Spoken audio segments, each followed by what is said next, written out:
नमस्कार मंडळी, मी पूजा मराठी रेसिपीमध्ये पुन्हा एकदा सर्वांचे मनापासून खूप खूप स्वागत आहे। तर आज मी तुम्हाला खमंग अशी टम फुगलेली तिळाची पोळी बनवून दाखवणार आहे। तर अगदी सोपी रेसिपी आहे। तर आता थंडीचे दिवस सुरू झालेले आहेत। तर थंडीच्या दिवसामध्ये तीळ उष्ण असते, त्यामुळे आपण तिळाचे भरपूर सारे प्रकार करून खातो। तर तसेच तिळाचे लाडू, तिळाची पापडी, तिळाची पोळी, त्या पद्धतीने मी आज तुम्हाला अगदी सोपी रेसिपी बनवून दाखवणार आहे। तर तिळाची पोळी बनवण्यासाठी मी ते साहित्य घेतलेले आहे। तर 1 वाटी तीळ घेतलेले आहे, त्याचबरोबर 1 वाटी बारीक किसलेला गूळ, 3 विलायची व अर्धी वाटी शेंगदाणे घेतले आहेत। तर सर्वात अगोदर आपल्याला शेंगदाणे गॅसवर कढईमध्ये ठेवून घ्यायचे आहेत व छान आपल्याला 3 ते 4 मिनिट लाल होईपर्यंत भाजून घ्यायचे आहेत। तर मी तुम्हाला दाखवते अगदी ह्या पद्धतीने आपल्याला शेंगदाणे छान भाजून घ्यायचे आहेत। तर बघू शकता, शेंगदाणे भाजताना आपल्याला गॅस कमी ठेवायचा आहे, म्हणजे आपले शेंगदाणे सगळ्या बाजूने सारखे भाजले जातात व करपले जात नाहीत। तर ह्या पद्धतीने आपले छान शेंगदाणे भाजत आलेले आहेत। तर शेंगदाणे भाजत आले की मी गॅस इथे बंद करून घेतलेला आहे व शेंगदाणे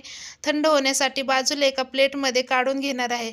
तर ह्या पद्धतीने आपले सर्व शेंगदाणे छान भाजले की मी एका प्लेटमध्ये बाजूला काढून घेतलेले आहे व त्याच पॅनमध्ये मी इथे गॅसवर 1 मोठी वाटी पांढरे तीळ घेतलेले आहेत। तर हे माझे गावरान तीळ नाही, तर दुकानात जे भेटतात ना ते तीळ आहेत। तुमच्याकडे शक्यतो असेल तर तुम्ही गावरान तीळ वापरा। गावरान तिळामुळे आपल्या तिळाच्या पोळीला चव खूप छान येते। तर तिळाच्या पोळीसाठी इथे तीळ एका भांड्यामध्ये घातलेले आहेत व छान आपल्याला हे तीळ कमी गॅसवरच भाजून घ्यायचे आहेत। कमी गॅसवर तीळ छान भाजले की खमंग असा वास येतो। तर तुम्ही फुल गॅसवर तीळ नुसते तडतड झाले की तीळ छान भाजले जात नाहीत व तिळाचा खमंग वासही येत नाही। तर कमी गॅसवरच आपल्याला 7 ते 8 मिनिट हे तीळ छान भाजायचे आहे। तर बघू शकता इथे कमी गॅसवरच मी हे तीळ भाजून घेत आहे। तर 5 मिनिटानंतर छान आपले इथे तीळ भाजत आले की छान इथे तीळ बाजूला उडायला सुरुवात झालेली आहे। तर मी आणखी 1 अर्धा 2 मिनिट हे तीळ छान कमी गॅसवर भाजून घेणार आहे। तर ह्या पद्धतीने बघू शकता तिळाचा कलरही बदललेला आहे व तीळ आपले छान असे भाजलेले आहेत। तर आणखी 2 ते 3 मिनिट हे तीळ मी भाजून घेतलेले आहे। तर आता गॅस बंद करून घेते। गॅस बंद करून घेतल्याच्या नंतर आपल्याला हे सर्व तीळ थंड होण्यासाठी बाजूला एका प्लेटमध्ये काढून घ्यायचे आहेत। तीळ शेंगदाणे थंड होण्यासाठी बाजूला प्लेटमध्ये काढून घेतले व तिथं थंड झाल्याच्या नंतर आपल्याला मिक्सरचे भांडे घ्यायचे आहे। त्यामध्ये सर्वात अगोदर आपल्याला शेंगदाणे घालायचे आहेत व त्यामध्ये आपल्याला 3 विलायचीचे तुकडे घेतलेले आहेत ते घालून घ्यायचे आहे। तर विलायची आपल्याला शेंगदाण्यामध्ये छान अशी बारीक करून घ्यायची आहे। तर बघू शकता ह्या पद्धतीने शेंगदाण्याचे बारीक कूट मी तयार करून घेतलेले आहेत। तर ते एका प्लेटमध्ये बाजूला काढून घेते। शेंगदाण्याचे कूट आपले छान बारीक करून झाले की आपल्याला त्याच मिक्सरच्या भांड्यामध्ये भाजून घेतलेले तीळ आहेत ते सर्व तीळ घालून घ्यायचे आहेत व आपल्याला छान मिक्सरला बारीक असे फिरून घ्यायचे आहेत। तर मी तुम्हाला दाखवते अगदी ह्या पद्धतीने तीळ आपले छान मिक्सरला बारीक फिरून झालेले आहेत। तर मी इथे एक मोठं भांडं घेतलं आहे, त्यामध्ये सर्व तिळाचे कूट बाजूला काढून घेतलेले आहे व त्यामध्ये आपण शेंगदाण्याचे कूट तयार करून घेतले होते तेही घालून घेतलेले आहे। ते घातल्याच्या नंतर आपण इथे 1 वाटी गूळ घेतलेला आहे। तर मी इथे मोठ्या वाटीने हा गूळ घेतलेला आहे। तर 1 वाटी आपल्याला गूळ लागतो। तर गूळ घेतलेला आहे तो ह्या कुटामध्ये ह्या पद्धतीने घालून घेतला आहे व छान मिक्स करून घ्यायचा आहे। गूळ व आपल्याला हे तयार केलेले तिळाचे व शेंगदाण्याचे कूट आहे ना ते त्यामध्ये गूळ व्यवस्थित मिक्स करून घ्यायचा आहे। मिक्स करून झाल्याच्या नंतर आपल्याला मिक्सरचं भांडं घ्यायचं आहे व त्याच मिक्सरच्या भांड्यामध्ये आपल्याला आणखी एकदा हे सर्व छान असे बारीक फिरून घ्यायचे आहेत, म्हणजे आपला गूळ ह्या मिश्रणामध्ये एकजीव होईपर्यंत आपल्याला छान हे बारीक फिरून घ्यायचे आहे व पोळ्या लाटण्यासाठी आपला छान असं इथे सारण तयार होते। तर बघू शकता अगदी ह्या पद्धतीने मी मिक्सरच्या भांड्यामध्ये परत फिरून घेतलेले आहे व ह्या पद्धतीचे आपले सारण बनवून तयार झालेले आहे। तर बघू शकता पहिल्या सारणापेक्षा हे सारण आपले एकदम छान असे बनवून तयार झालेले आहे। तर ह्याच पद्धतीने सर्व सारण आपल्याला तयार करायचे आहे। तर बघू शकता ह्या पद्धतीने सर्व सारण आपले इथे तयार झालेले आहे। तर ह्याचे तुम्ही लाडूही वळू शकता। तर अगदी गोल छान असे तिळाचे लाडू आपले इथे तयार होतात। तर ह्या पद्धतीने तुम्ही लाडूही बनवू शकता। तर मी तुम्हाला एक लाडू तयार करून दाखवते। तर बघू शकता अगदी छान असा आपला लाडू इथे बनवून तयार झालेला आहे।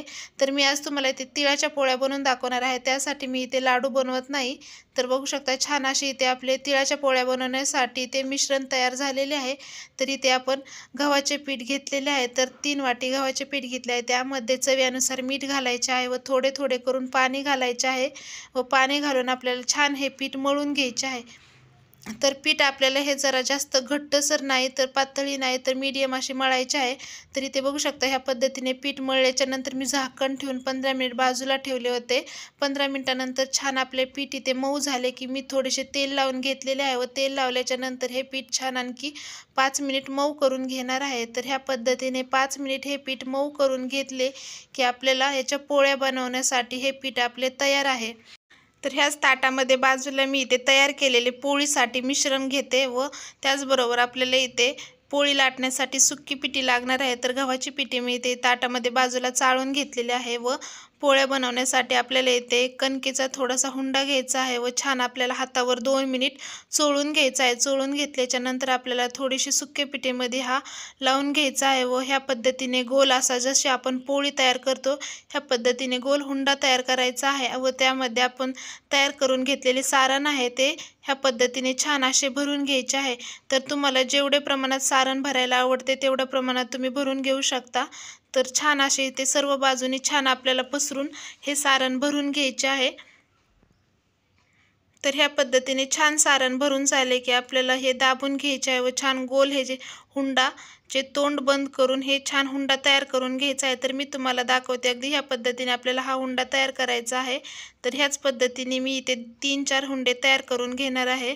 मस्त आपले इथे हुंडे तयार करून झालेले आहेत। त्याचबरोबर मी इथे पोळपट बेलणे घेतले आहे त्यावर ही पोळी लाटून घेणार आहे। तर अगदी सोपी रेसिपी आहे, चवीला तिळाची पोळी खूप छान अशी लागते। तर ह्या पद्धतीने मी दोन्ही बाजूनी सुकी पिठी लावून ही पोळी लाटून घेणार आहे। तर आपल्याला ही पोळी जास्त पातळ लाटायची नाही तर थोडी जाडसर लाटायची आहे म्हणजे आपली पोळी छान फुगते व मऊ राहते। आपण ह्यामध्ये गूळ व तीळ घातल्यामुळे जरा ही पोळी कडक होते त्यामुळे आपल्याला थोडी जाडसर ठेवायची आहे। तर बघू शकता अगदी ह्या पद्धतीने मी छान अशी गोल पोळी लाटून घेते। तुम्हाला हवी तेवढ्या आकारात तुम्ही लहान मोठी लाटून घेऊ शकता। इथे छान आपली तिळाची पोळी लाटून झालेली आहे। तर ह्याच पद्धतीने मी इथे 2-3 तिळाच्या पोळ्या सोबत लाटून घेणार आहे।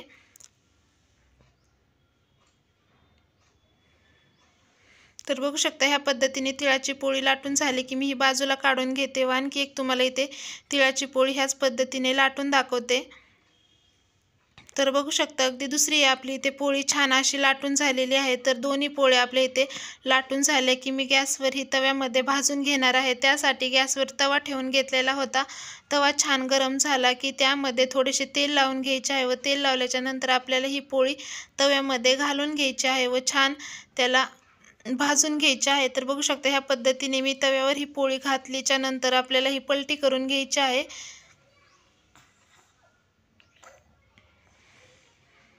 तर इथे बघू शकता तिळाची पोळी छान मी पलटी करून घेतलेली आहे। त्यावर आपल्याला तूप किंवा तेल लावायचे आहे। तर मी ते पोळीला तेल लावून घेते। तर तेल लावून घेतल्याच्या नंतर दुसऱ्या बाजूनी पलटी करून घेतलेली आहे व दुसऱ्या बाजूनी मी इथे तेल लावून घेते। तर बघू शकता अगदी मस्त छान अशी ते आपली तिळाची पोळी टम फुगलेली आहे व इथे दोन्ही बाजूनी छान भाजून घेतली की मी इथे दुमडून घेतली आहे व बाजूला काढून घेतलेली आहे। तर ह्या पद्धतीने आपल्याला ही तिळाची पोळी छान भाजून घ्यायची आहे। भाजल्याच्या नंतर इथे सर्व तिळाच्या पोळ्या आपल्या छान भाजून तयार झालेल्या आहेत। तर अगदी मस्त छान मऊ अशा तिळाच्या पोळ्या बनवून तयार झालेल्या आहेत। तर अगदी सोपी रेसिपी आहे। तर तुम्ही थंडीच्या दिवसामध्ये तीळ उष्ण असते तर ह्या पोळ्या तुम्ही बनवू शकता व चवीला खूप छान अशा लागतात। तर चला आजची रेसिपी कशी वाटली ती मला नक्कीच कमेंट करून सांगा। व्हिडिओ आवडल्यास व्हिडिओला लाईक करा। त्याचबरोबर आपल्या चॅनलला सबस्क्राईब केले नसेल तर सबस्क्राईब करून घ्या। त्याचबरोबर तिळाची पोळी आपण सकाळी बनवल्यावर संध्याकाळपर्यंत मऊ राहण्यासाठी मी तुम्हाला एक टिप्स देणार आहे। तुम्ही तिळाची किंवा गुळाची किंवा पुरणपोळी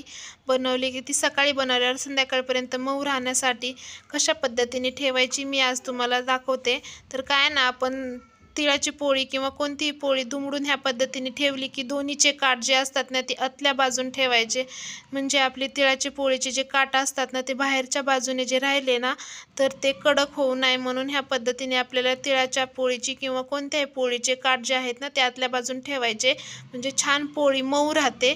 तर अगदी ही सोपी व रेसिपी आहे व छान अशी स्टिक आहे। तर ह्या पद्धतीच्या पोळ्या तुम्ही सकाळी बनवल्यावर संध्याकाळपर्यंत छान राहतात।